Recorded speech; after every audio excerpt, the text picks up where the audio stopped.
വീട്ടിൽ ചെന്ന് കണ്ട് തല്ലാനാണോ കൊള്ളാനാണോ പ്ലാൻ എന്നറിയില്ല. പക്ഷേ തൃണമൂൽ കോൺഗ്രസ് നേതാവും നിലമ്പൂർ മുൻ MLA-യുമായ PV അൻവറിനെ അനുനയിപ്പിക്കാൻ കോൺഗ്രസിന്റെ പാളയത്തിൽ അടുത്ത നീക്കം ആരംഭിച്ചു കഴിഞ്ഞു. Kozhikode DCC president Praveen Kumar, KPCC general secretary K Jayant, CMP നേതാവ് വിജയകൃഷ്ണൻ എന്നിവർ അൻവറിന്റെ വീട്ടിലെത്തി കൂടിക്കാഴ്ച നടത്തിക്കൊണ്ടിരിക്കുകയാണ്. പാർട്ടി തീരുമാനിക്കുന്നിടത്താണ് അൻവറിനെ ചർച്ചയ്ക്ക് വിളിക്കുന്നതെങ്കിൽ ഈ കളിക്ക് ഞാനില്ല എന്നും പറഞ്ഞ് അൻവർ ഒരൊറ്റ പോക്ക് പോകാനും മണത്തറിഞ്ഞു വരുന്ന മാധ്യമങ്ങൾക്ക് വായ പോയ കോടാലിയെ പോലെ എന്തും വിളിച്ചു പറഞ്ഞു കൊടുക്കാനുമുള്ള സാധ്യതയും തള്ളിക്കളയാനാവില്ല.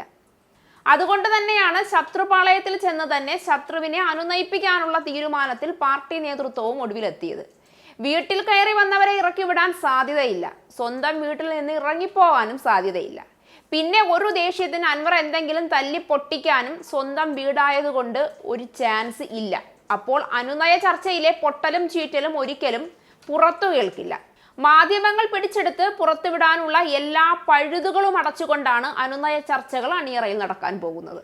അൻവറിന്റെ എടവണ്ണ ഒതായിലെ വീട്ടിൽ വെച്ചാണ് കൂടിക്കാഴ്ച നടത്തുന്നത്. കൂടിക്കാഴ്ചയുടെ കാര്യം പാർട്ടിക്ക് അറിയാമെന്ന് പ്രവീൺ കുമാർ പ്രതികരിച്ചു. എന്നാൽ പാർട്ടിയുടെ നിർദ്ദേശപ്രകാരമുള്ള കൂടിക്കാഴ്ചയല്ലെന്നും അദ്ദേഹം വ്യക്തമാക്കി. സൗഹൃദ സന്ദർശനമാണെന്നാണ് പ്രവീൺ കുമാർ പറഞ്ഞത്. ബാക്കി ഇനി പുറത്തു വരുന്ന മുഖങ്ങൾ പറയും.